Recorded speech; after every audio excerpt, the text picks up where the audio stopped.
Hello, everybody. Welcome back to Charlitas. We are the Mariposas from Latino Leadership Northwest, me and Jair. And we are so happy to be back and have you join us for another exciting podcast episode. Today's extra special for two reasons. For one, the first one is that the topic is going to be machismo.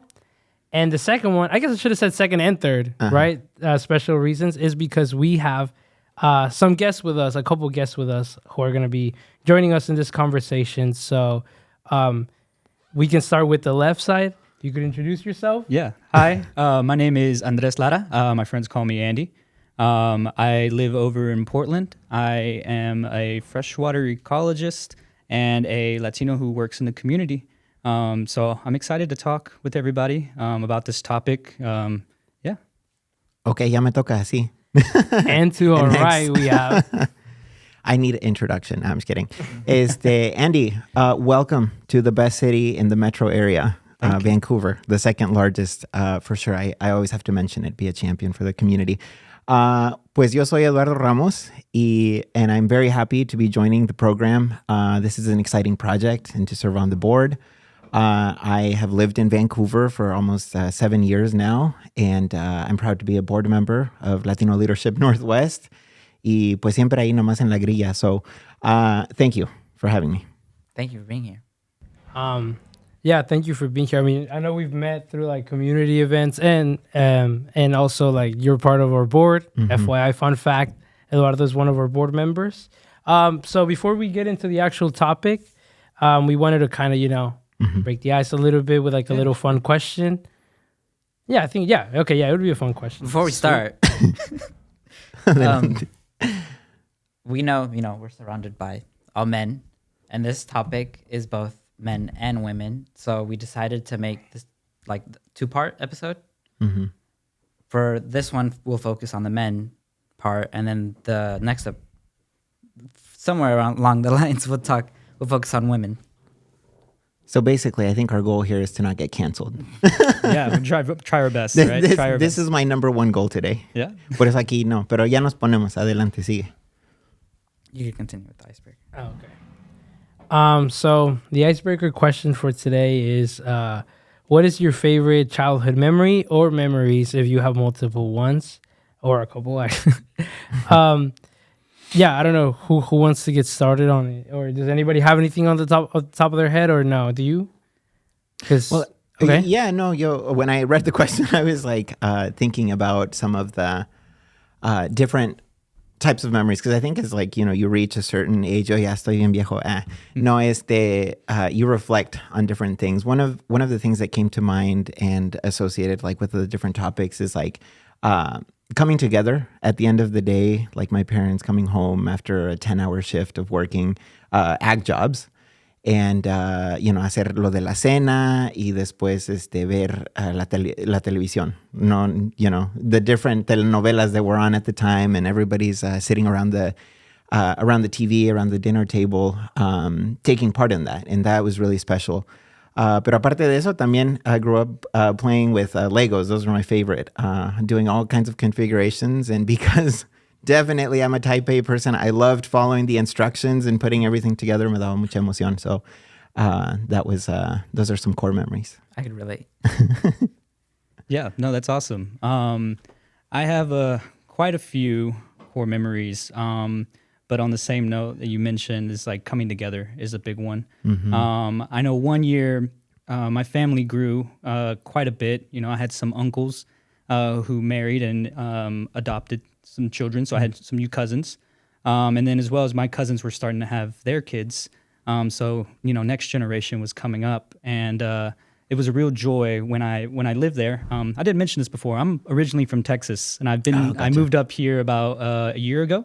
So this is all kind of new to me. But when I was back home, before I left for college, this was like one of the last years that I got to spend it with all my family and everything. And I do photography on the side.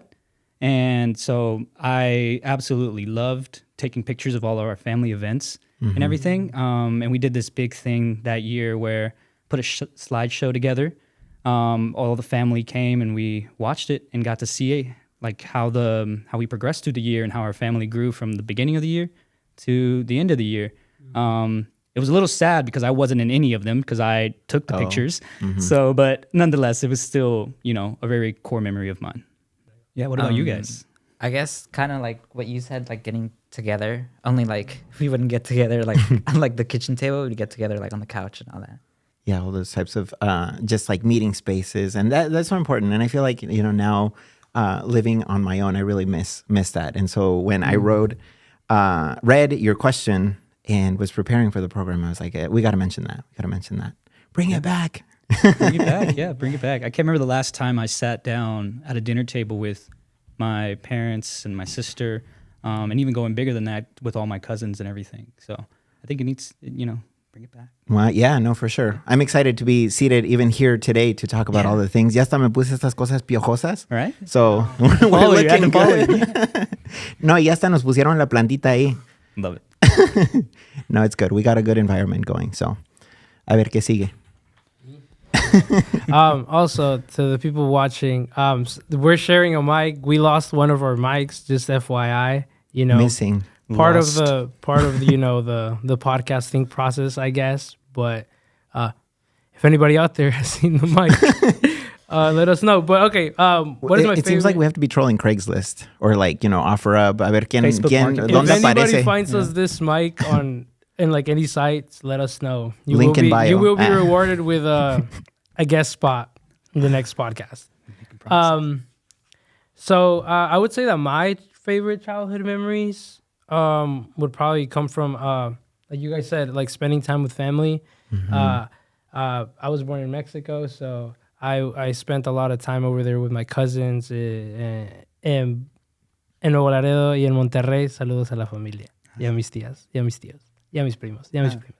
De Coahuila, Ya me sentí como en el programa del chocolatazo, así de Erasmo y la chocolata. Yeah, el show más chido por las tardes. I had to. Adelante. I'm from Nuevo Laredo, and my family, my dad's side of the family is from Monterrey. So, just like spending a lot of time with them, it was like in my dad's side of the family, my cousins were like much older, and we'd play video games, and that was like the coolest part.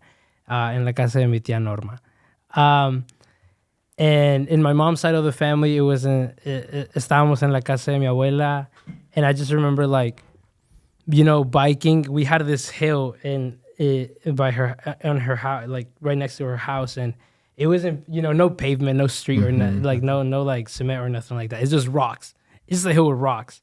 And that's where we learned to bike and stuff like that. We just run up the hill and we would like try to race to see who got down the fastest. And I just remember eating it a bunch of times, hitting cars, bleeding all over. But it was really fun. It was a really, looking back, it was like probably one of my favorite memories I've had so far. Nice. So yeah, those are mine. A lot of shared experiences for sure. Yeah, that's another good one. Running around the neighborhood. Pasaban los carros ahí a 40 millas por hora. We didn't have sidewalks, but ahí andábamos. Yeah, playing real life Frogger, huh? Yeah. Yeah, it was dangerous. It was dangerous.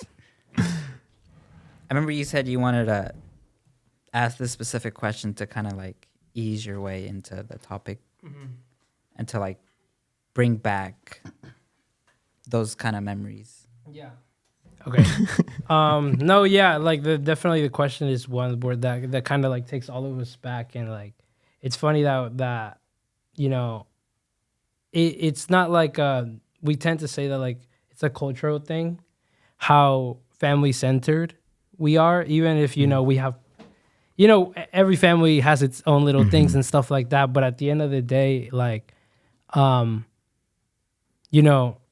like having those connections, having those memories are what we cherish the most.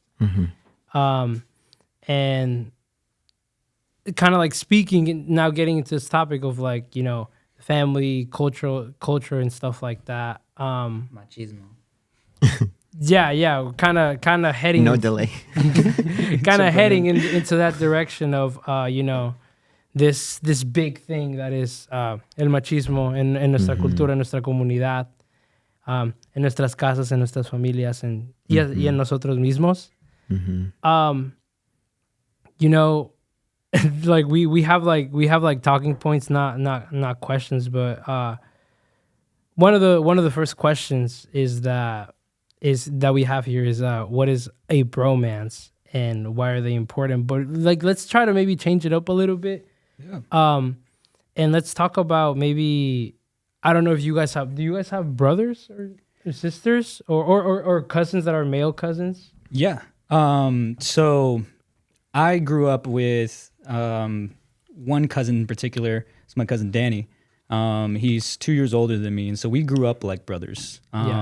And so, you know, we would be around the house. Our favorite thing to do was be outside and play Ninja Turtles. So there'd only be two of us, though. So one of us would have a really long stick, be Donatello, who had always carried that, guy with the purple. One of us would have two small ones and be like Raphael or something. And we'd just fight imaginary ninjas, you know? That was when we were kids. And growing up, and like I mentioned, I moved away. Every time I do go back and visit, there is that like bromance. And I think that when we were younger, it wasn't, maybe we did have it, but it was more of like we're just cousins and friends.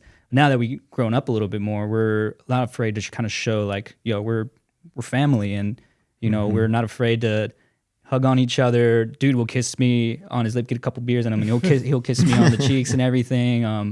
And so yeah. And on that same note, I didn't grow up with like actual blood brothers, but two close friends of mine that I would say I grew up with. I refer to them as my brothers now. Yeah. And they're the exact same way. You know, we talk on the phone and we end it with "and I love you." And so that's something that we grew into. You know, I met these guys in middle school and high school, and that wasn't something we normally did. And so, you know, growing up now, we just kind of valued that a little bit more. Just like, it's whatever, you know. I love you, man. Yeah. And Eduardo, do you want to go? Yeah, well, I think just on that note, I wanted to say that it's, for me, just like observing, right? We come from these like high context cultures where it's like that relationship and kind of that physical aspect is really important. And I just like was talking about this with my sister over the weekend, is that like, you know, in Mexico, you're going down the street, people are greeting each other. They're like, buenos días, ¿cómo está? And it's just like, oh, qué bueno. Gusto en verla otra vez o verlo otra vez. And, you know, you go around here and people are just like flat faced. And then it's like, and then it's like, oh, the Northwest is such a great place. People are so friendly. And I'm like, ¿a dónde? But no, I love that. And I think that's something that I definitely try to do a bit more of, where it's like, okay, well, I can like kind of sit here and complain about bringing these things of like greeting people or, you know, going in for a hug and whatnot. Or, you know, I can kind of create that space, that culture around me. So I love that. That's great. I have an older brother, and I think we have a really big age gap. He is 9 years older than I am. And then also we took interest in really different things. My brother was all about soccer, all about sports, and he was excellent at it. And then over the years, you know, I think our relationship had gotten better. And then I really look up to him. He's done a lot of things to set the pace for our family. He was the first and the only in our, like with my sister and myself, to have a master's degree. And so that's something that, you know, it's like looking up to how he has developed as a professional, continues to grow as a person. And definitely the relationships with cousins also important. And just for me, because of that age gap, I remember more like with the other boys in the neighborhood, and like doing all of those activities of like the running around and kind of like sharing our experiences as we were going through that puberty phase, right? Like middle school and then high school and like all of those awkward phases. But definitely, I think we'll cover that topic more later on. So I won't get into it, but for sure, I think one of the themes that I'll weave in to our conversation is like, being a bisexual Latino, you know, it's like really different, the things that were being talked about around me. And then just struggling to find community for sure has always been an issue. Yeah. Yeah. You want to talk a little bit about your brother? ¿Qué dice pues ya qué? I guess like with me and my brother, you know, we're pretty close. Like a lot of the things he is interested in, like I don't know how to word this. I guess. Yeah, he put me on. like a lot of the stuff he liked, pretty much I liked. You know, it kind of stemmed off a little from there. And then another thing I noticed with like me and him being like so close, like I've kind of noticed other siblings' relationships, and I was like, oh, like it's weird, like they're not as close, you know, different family dynamic and all that, like we talked about. Yeah. But yeah. Well, I also have an older brother.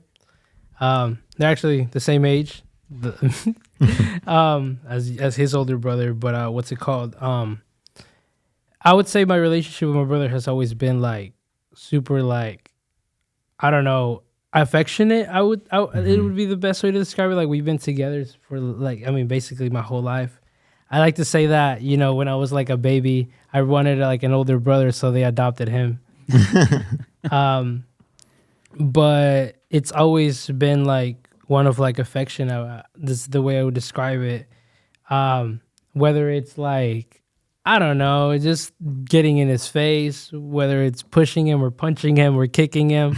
Tough But love, yeah. it's tough love. I don't know. Maybe that's bad, but that's just also like the way of like, you know, just getting in each other's nerves. But there's always like, you know, love. And the same thing was also for my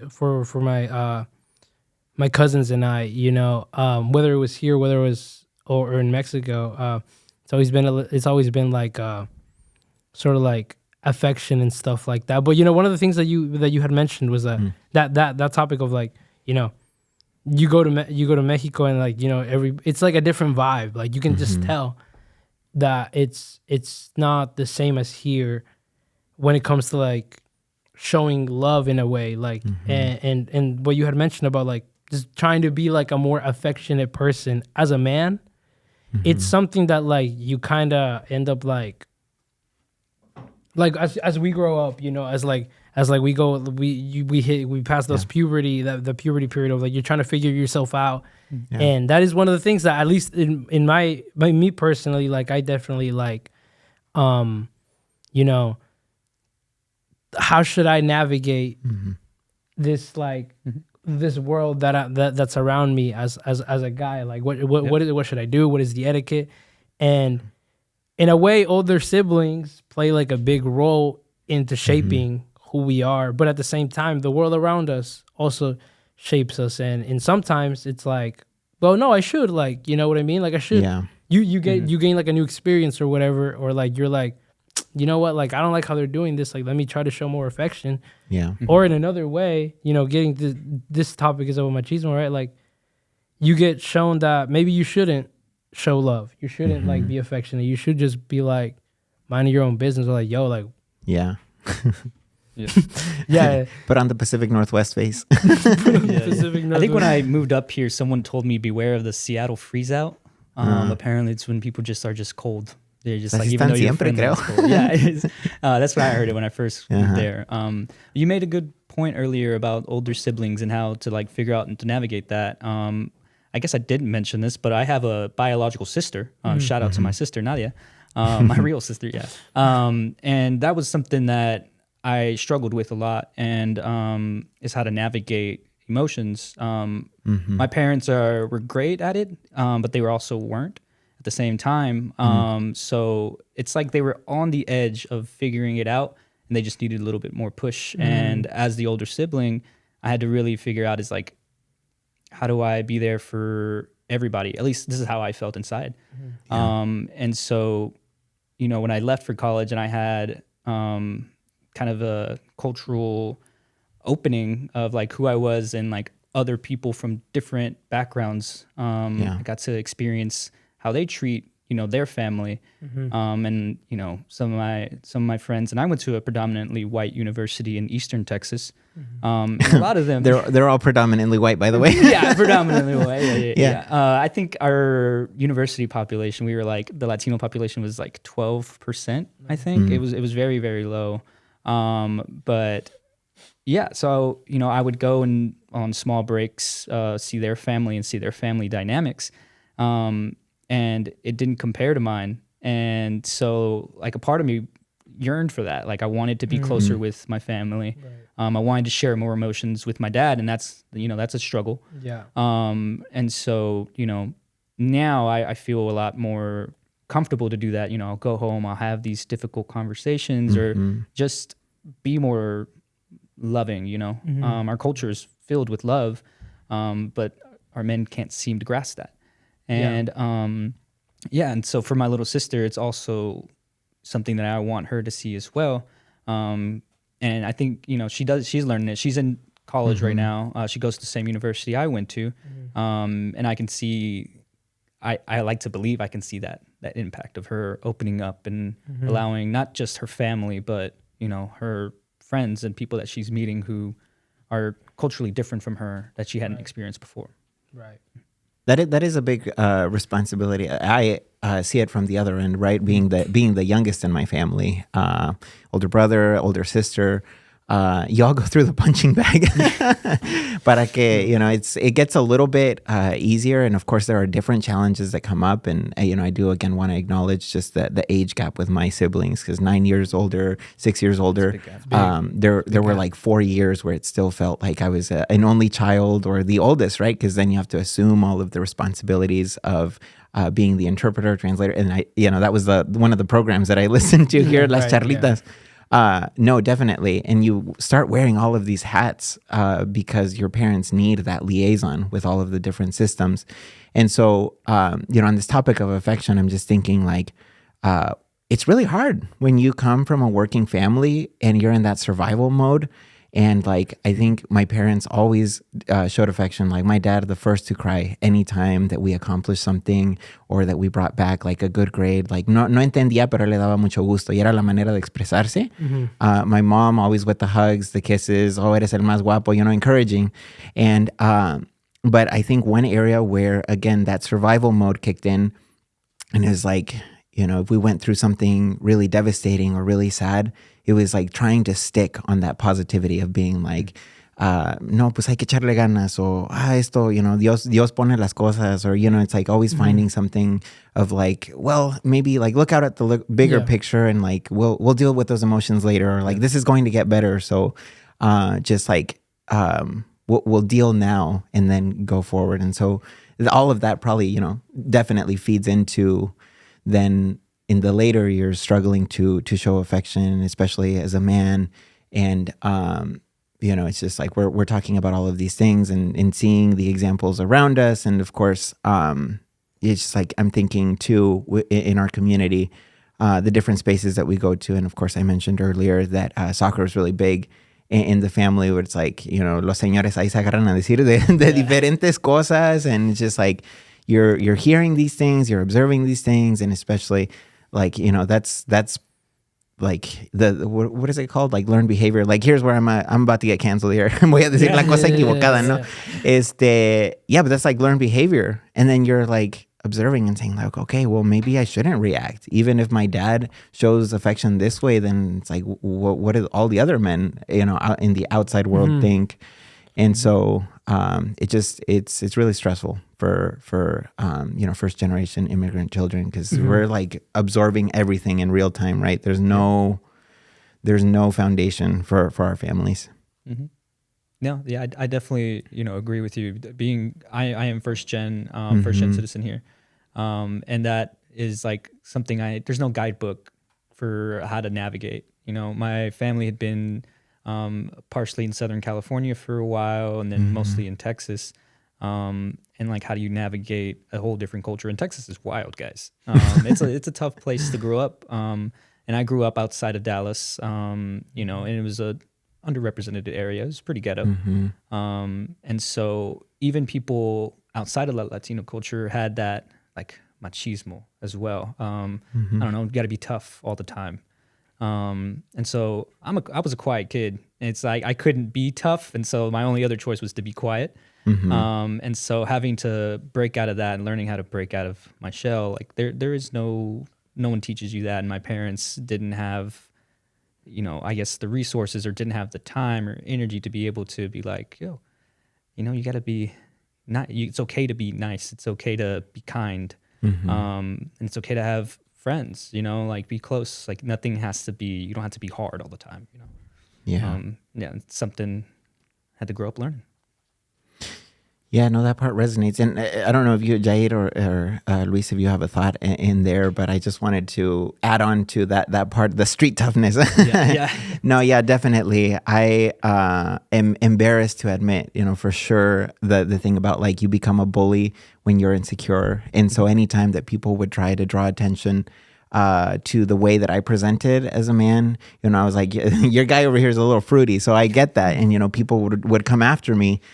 Try to come after me, and then it was like the best mechanism I knew at the time was to dish it back out and just like really rip into people's soul y me dejaban en paz, and then again, that's like the thing that you learn and it's encouraged. It's kind of like that survival to those who fit best, and I also grew up in the south end of town, and it's just people are experiencing so many challenging things.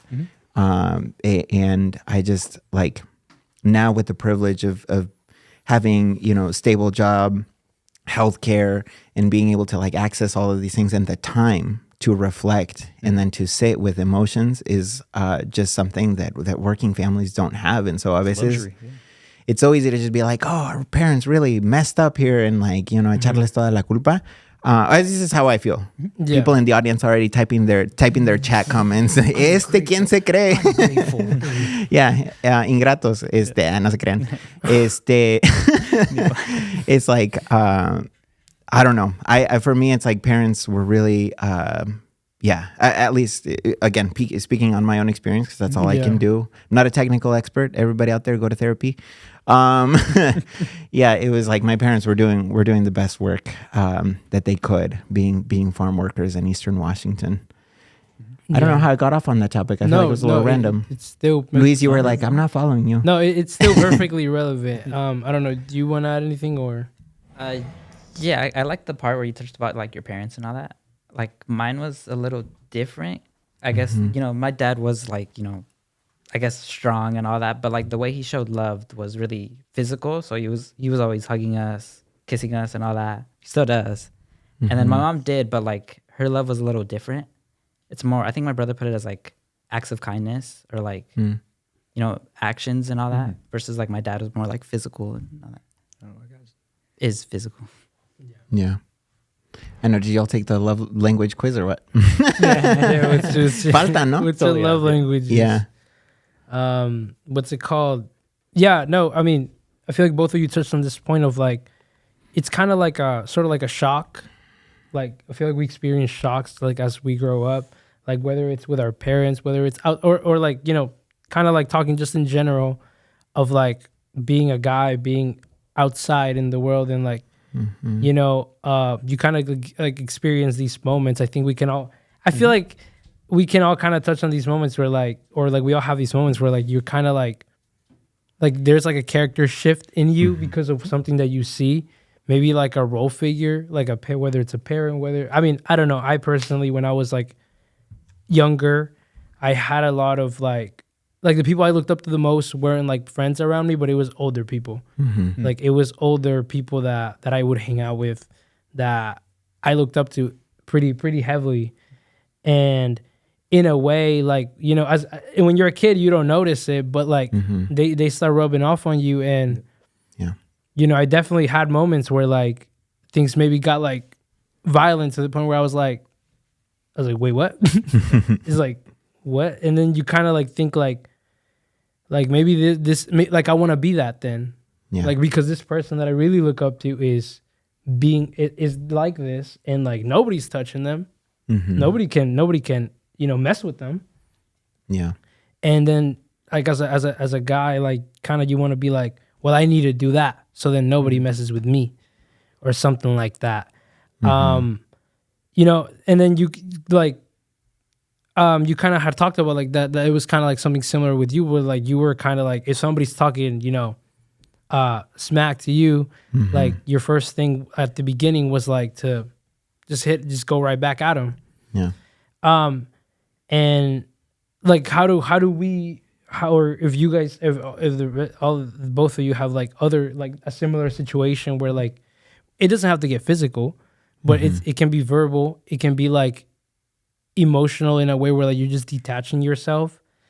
like how do we unlearn these behaviors, or how do you feel like what would you feel was like the transition point where you realize like, you know, like just because the world is being like this doesn't mean I as a guy have to be like the other dudes I see or whatever, you know?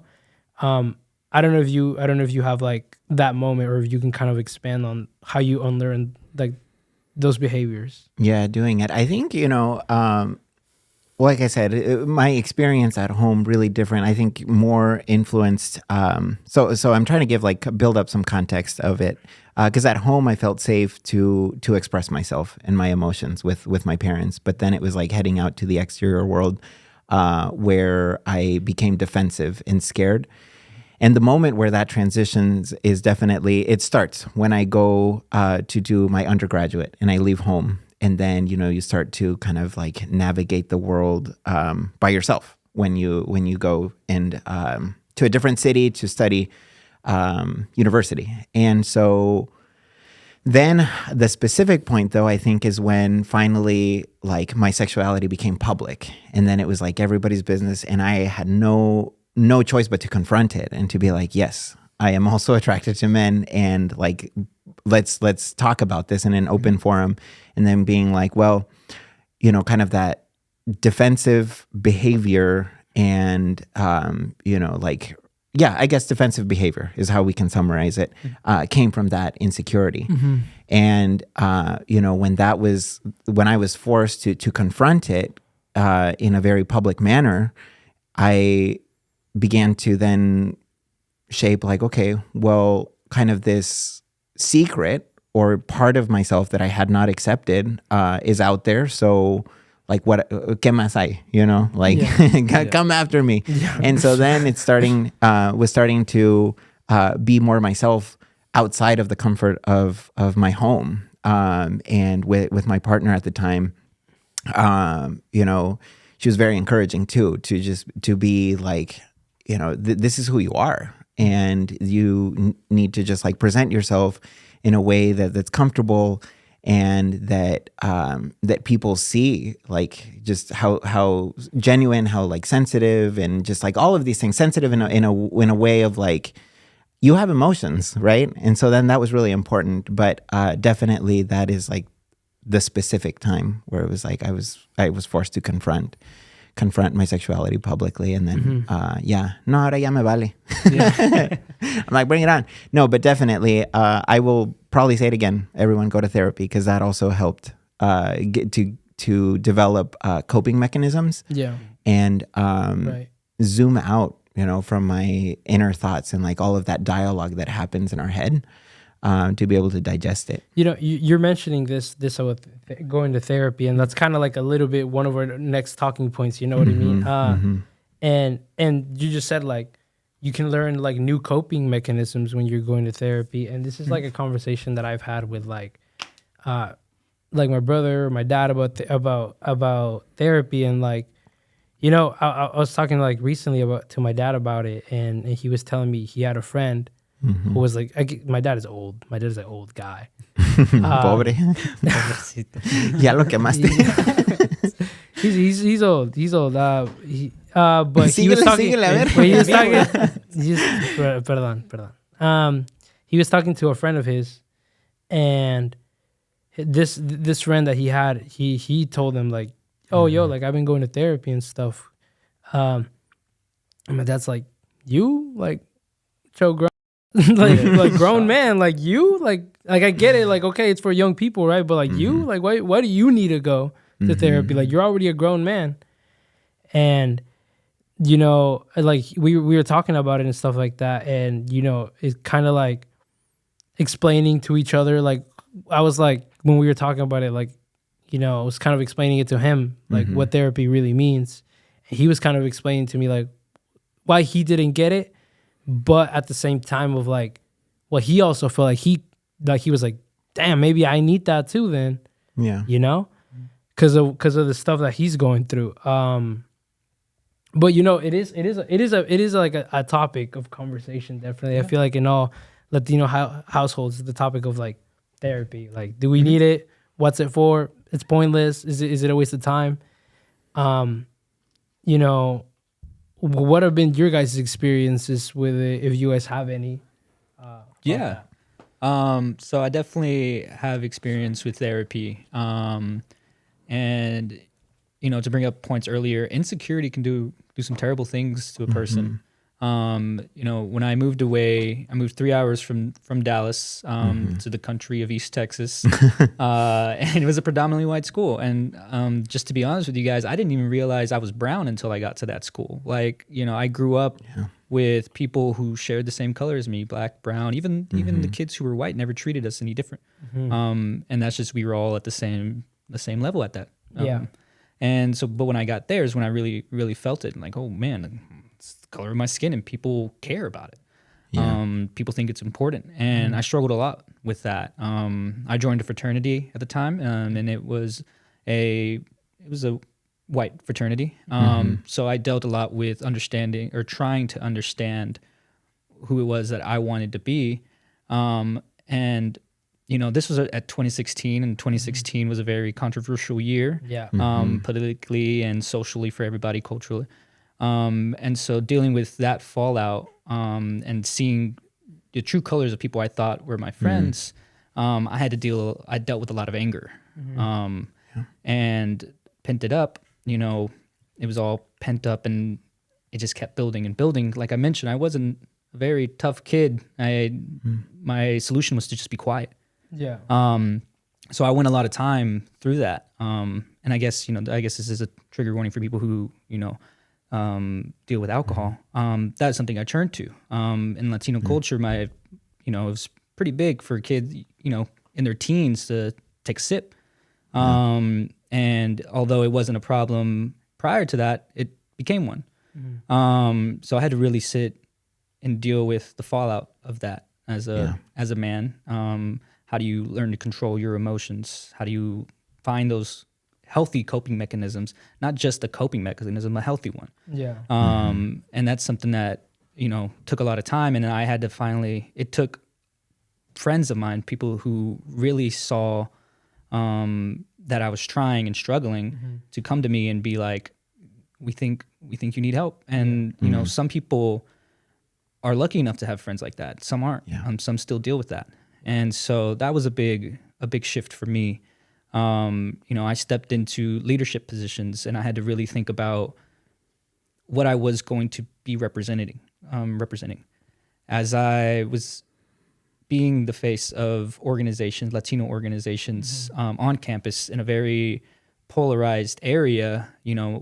I had to really hold that even more pent up anger of like, I'm trying to advocate in a place it's a losing battle. It feels like a losing battle. So finally, when I did step into therapy, it really helped open my eyes. I didn't understand why I was so angry. I thought I knew, I really didn't, and it stems way back to how I was raised and not being able to talk about it, being silent most of the time. Not expressing my kindness because it was a sign of weakness. And so letting all of that go, the way I described it was like, I felt like I was walking in like a deep forest, and it was dark, and I could feel tensity, like something was watching me, but I couldn't see it. And talking that out with the therapist, and, really sitting down with it. Not luckily, but eventually COVID came by, and I had a lot more time to sit and think. And on top of therapy, all of these are healthy coping mechanisms, though. Having time to digest and really think about what you're feeling, but also talking it out with somebody. And so that around the end of COVID, well, not the end of COVID, but around 2022 is when I finally really felt secure, and I could be more of myself, and I could not only feel better internally, but project that out into the world.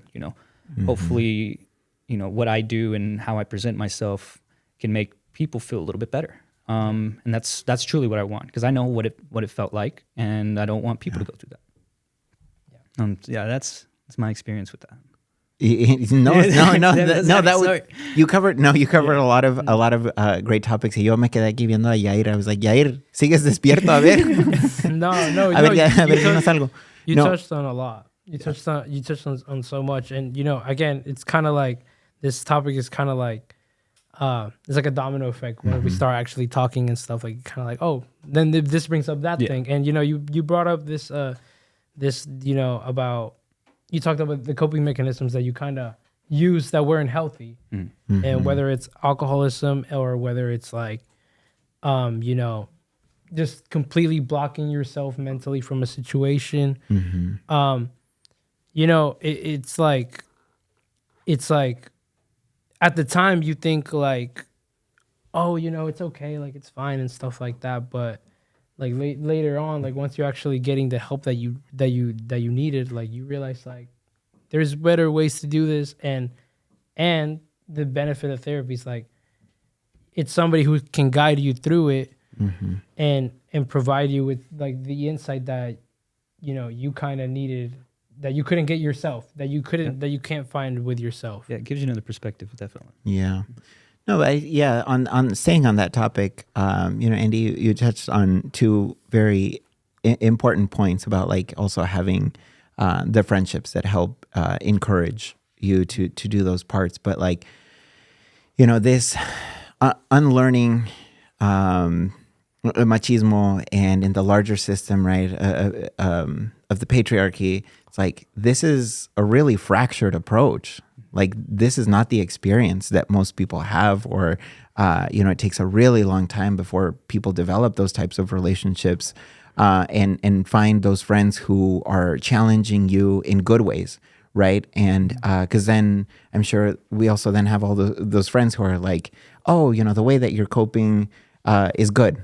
Like, y hasta te invitan a salir, and it's like, oh, hay que seguirle, right? But I'm just acknowledging, right? Because especially the other part that you mentioned about alcohol and the role that it has, like at the family gatherings, and now like is like, yeah, I will laugh at a TikTok or a reel that is like, oh, el tío borracho, or like, oh, el niño que está ahí durmiendo en las sillas, or whatever, things that like I definitely observed as a child. But then it's like, I don't know, I guess I just haven't figured out yet, like at where do these like behaviors start, and then it's like where how do we do a larger shift for our family members, for our friends, because it's like, pues aquí nada más yo soy uno, but how do I spread that to the rest of my family? And that's a really tall order, and again, because I want to be that friend for other people, I want to be that family member for my family and extended family. And so I just when you said those things, I was like, those are really, really big issues, and I wish people had more people around them to challenge them in good ways and say like, okay, that is not working, and maybe you should explore this avenue, different avenue. Yeah, I don't know, just like really random thoughts, I know, but No. I'm just like trying to digest in real time here. No, it's all super relevant. I don't know if you have anything you want to add. Okay. Again, staying in this topic of machismo, kind of like something that we've kind of been like going around is this topic of like gender roles, or like that how we as men, I guess, should act, should behave, should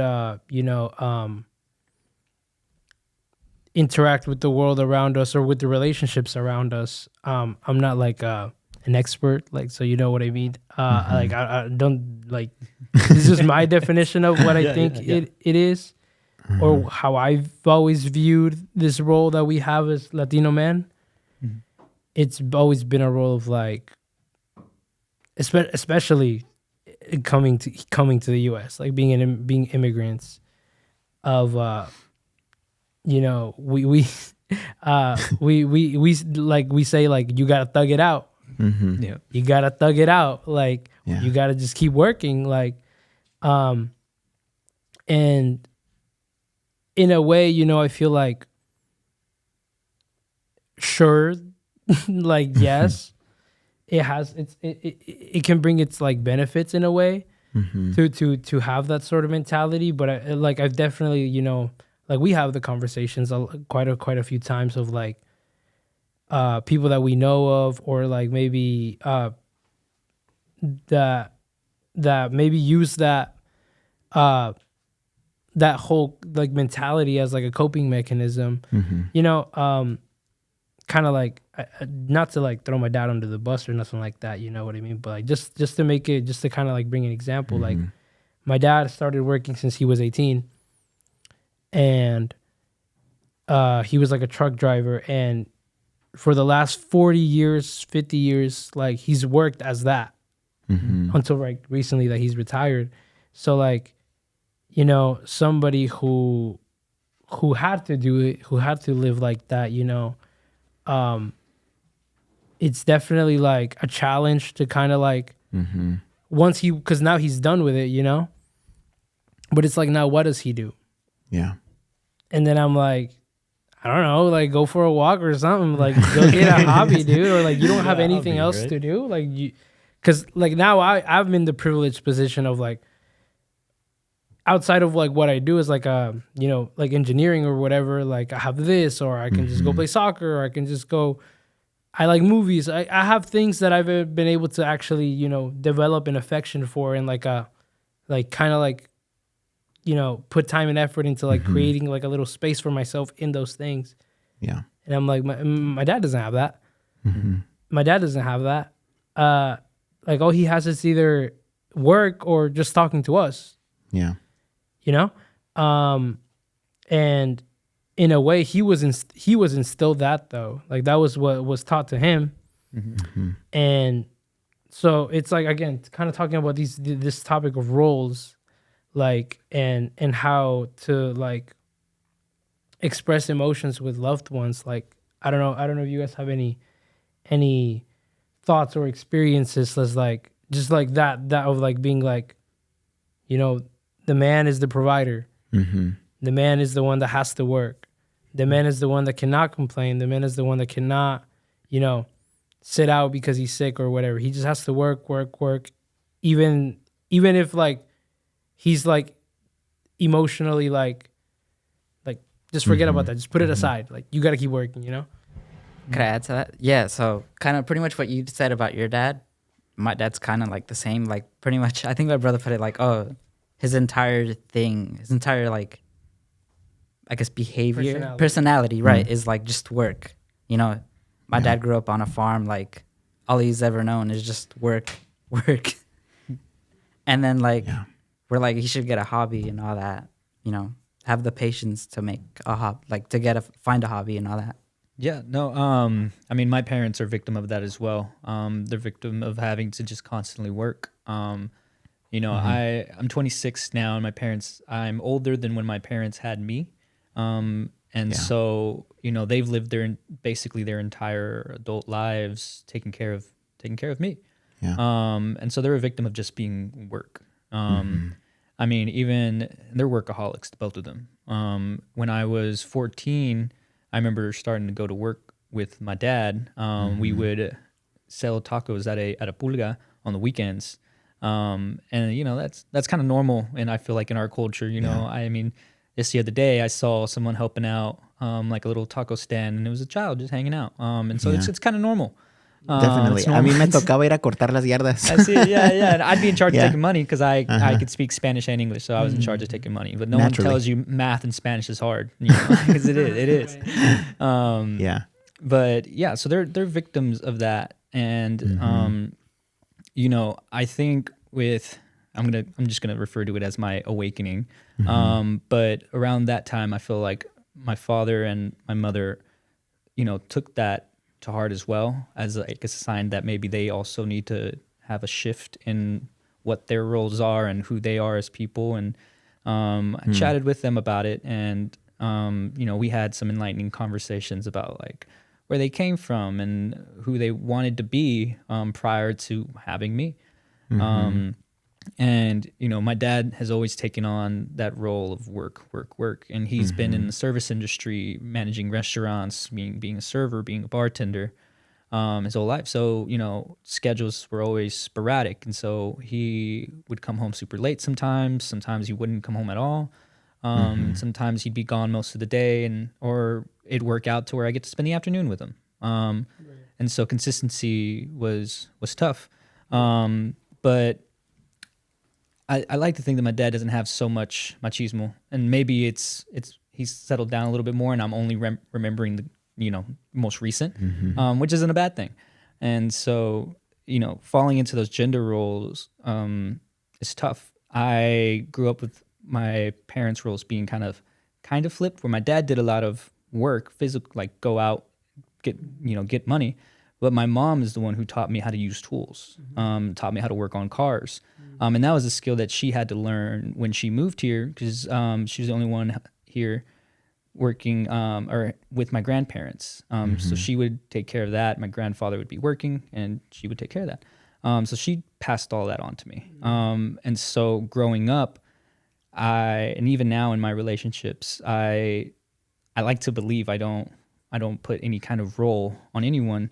I see us as equals, and I think that it's important to show value in your partner and who you are. And I very luckily got that from my parents. They were very respectful of each other, and I never really felt like that machismo was there, at least in that sense, as far as like roles go. Yeah. I think probably zooming out a little bit. I'm always just curious, right, of how that's established, those roles of like the man being the provider. I wonder if, again, none of us are subject matter experts here, and so we're just speaking from personal experience. But observing relationships in extended family, in the community, of like the man is the provider because then the woman takes care of everything at home, right? And that kind of that division. And I guess I'm just trying to think through the like historical piece of how that might be established, of like a way to keep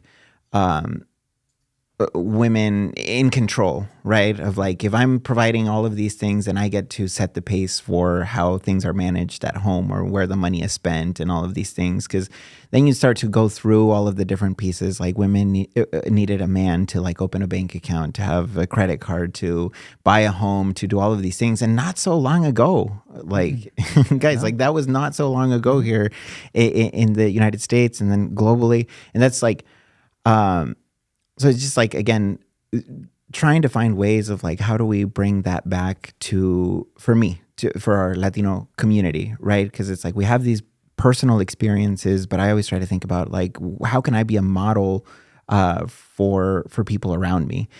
And I don't know. Those are just things that came up. But Luis, also when you mentioned that your dad being out and in doing his job, I think that's definitely a privilege that I have. Where my dad, even though he worked 10-hour shifts, my mom worked 10-hour shifts at the packing warehouses, the fruit orchards of North Central Washington.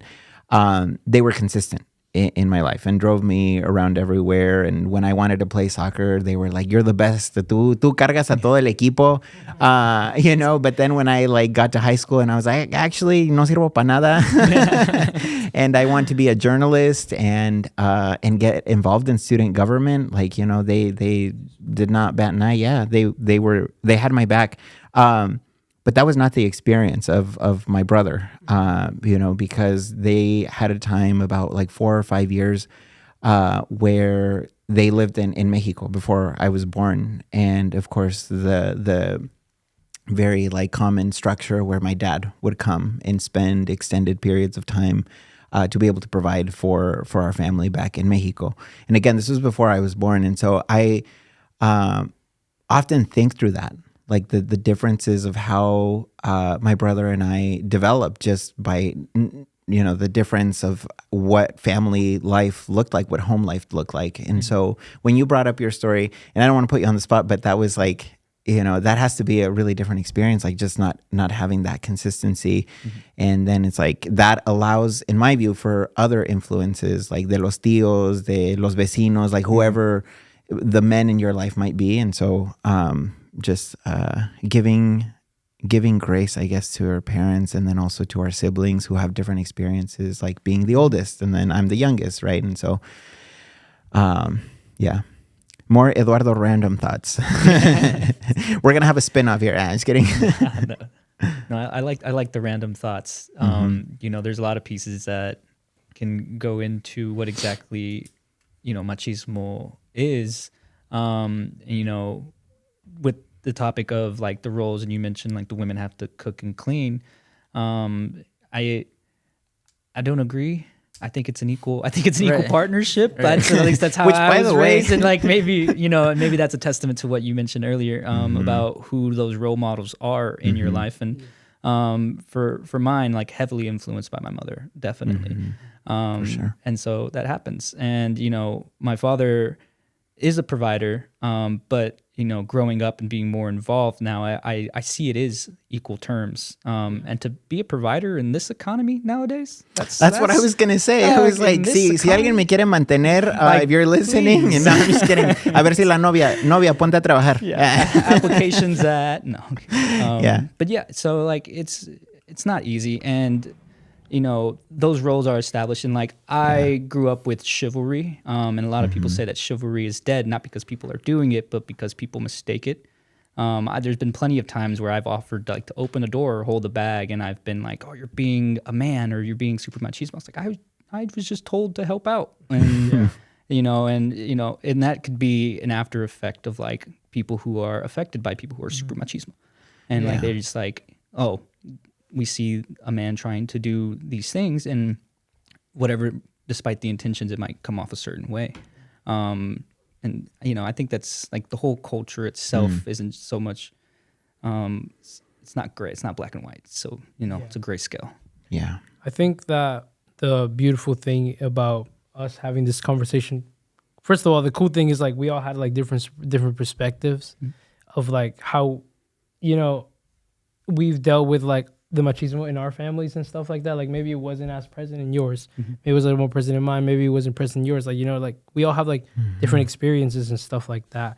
And at the end of the day, I think that's like the most beautiful part, that we are all privileged, and something that we all need to be thankful for is that we are in these places where we understand it, or where we are kind of like at least a little bit more like, maybe that shouldn't be the way it is, or like, hey dad, hey mom, like we're in those places where like we can have those conversations with our loved ones and stuff like that. And again, like that always comes from like our parents in a way kind of gave us that space to talk about it, or at least also to give credit to like ourselves, that at least we were able to kind of pick up on something that was wrong, and like kind of like try to like make it better, and like look for help, and like or like try to find a new perspective. So I think that that's like a really beautiful thing that I think we can all kind of like to wrap things up, that we can all kind of leave on understanding that we want to help out, we want to be male role models for whether it's like our little cousins, our little or kids or whatever, like just for other guys in general. So I think like to do that, this is like a great first step to have these conversations, to be able to talk. I don't think we're that different in age, all of us. Are we gonna go around and say? No, let's go around the table. I guess I didn't say that. Ya nomás te falta que digas, what's your zodiac? No, but we're able to talk about it, and I think that's really beautiful. I do want to acknowledge though, like, yeah, definitely always growing. It's just like this is a continual process, and we are not, the subject matter experts, and we're thank you therapist. I'm just gonna keep repeating that. I'm like, y'all like go to therapy. Yeah, that's so important. And what was the other thing, Jair, when we were preparing? Que de veras, Luis, I need to chat with you after. No te presentaste, Ira, ya le dio pena. Just because you're wrapping things up, and because it's so important for our community to hear it, and especially me being a member of the LGBTQ community, is that go to therapy and get tested. Yeah, because that's another thing, right? Like people are really uncomfortable to talk about it, and I feel like it's part of that of like, for men it's okay to like, and it's encouraged to have all of these sexual partners, and then it's like, Pero olvídate del, you know, the medical part of it. And so it's just like, and there. yeah, stay healthy out there. And that's like, we did not even get into that topic, but total double standard for then women, right? And just people getting really uncomfortable with like women, like, you had sex? ¿Cómo? Such a double standard. Anyways, yeah, different episode, but I at least wanted to put that plug in. Go get tested, people. Make sure you follow our social medias. Good transition. Smooth. And, you know, acknowledge, like we were talking about this topic, y igual, I was like, aquí me pasaron los piojos de Pamela. Just kidding. Yeah, these are tough topics. Yeah. You know, and thank y'all for, you know, inviting us to talk about them. Like you said, no, we're not subject matter experts. These are just our lives we're talking about. And it happens to everybody. ¿Y de qué sirvió? ¿Quién sabe? Yeah. Well, no, leave us a comment. No, well, thank you to both of you for being a part of this. We really, really, truly appreciate it. Thank you, guys, whoever's watching. We hope that you're able to gain something from this, and just remember to make to like, follow us, and share with compártanlo con sus mamás, con sus papás, con sus hermanos. Share with in all your social media platforms. All of them will be linked in the description below. You know, Charlitas.